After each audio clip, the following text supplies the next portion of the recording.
আমার শেখ মুর্শিদ হচ্ছেন শাইখ নুরুল ইসলাম পীর সাহেব বাড়িগাঁও মুর্শিদ দামাত বারকাতুহু। কসম করে বলতেছি, আমার আল্লাহ পাক দেখতেছেন, আমি সাক্ষী আছি। আমি লেখাপড়ার দ্বারা আমি যে এতটুকু আপনাদের সামনে আলোচনা করতেছি, একমাত্র আমার শেখ মুর্শিদের নেক নজর এবং দৃষ্টির বরকতে। এর একটা ঘটনা, আল্লাহ ওনাদের সাথে সম্পর্ক রাখলে কি ফায়দা হয়, কিঞ্চিত একটি কথা বলে আমি বিদায় নেব। মুহতারাম হাজিরিন, ছাত্র জীবনের ঘটনা আমি বলতেছি।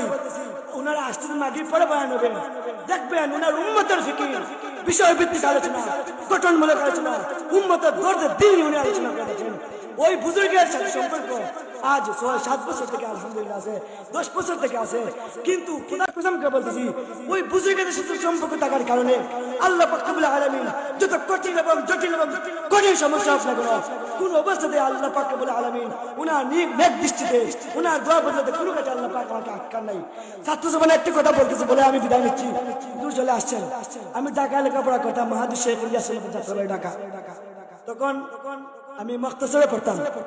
যখন আমি মুখতাসরে পড়তাম, সকালে 10টার সময় শ্যামলী বাসে টিকিট কাটছি, সকাল 10টার সময়। কাউন্টার আগে তো বোঝা যায় না যে 2টা সিট থাকে, যে 2 সিট, তো এক সিট মহিলা না পুরুষ বসছে, এটা বোঝা যায়। তো আল্লাহ শুকরিয়া, আমি টিকিট কেটে বাসে উঠলাম। উঠতে দেখি যুবতী এক মহিলা, যুবতী মানে সুন্দর যুবতী এক মহিলা পাশে।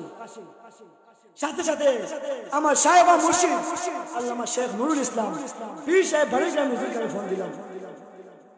কারণ আমি আগে বলছি, যারা আল্লাহর ওলি তাদের সাথে যদি আমি সম্পর্ক রাখি, তাহলে ওনাদের উসিলায় আমাদেরকে বিপদ আপদ থেকে আল্লাহ পাক রক্ষা করবে। কারণ দুনিয়াতে একজন মেহমান আসলে আরেকজনের সাথে আসলে আপনি কি সমান কদর করেন না? সমান কদর করেন। সাথে সাথে আমি ফোন দিলাম আমার শেখ মুর্শিদকে, শেখ নুরুল ইসলাম পীর সাহেব বাড়িগাঁও মুর্শিদ।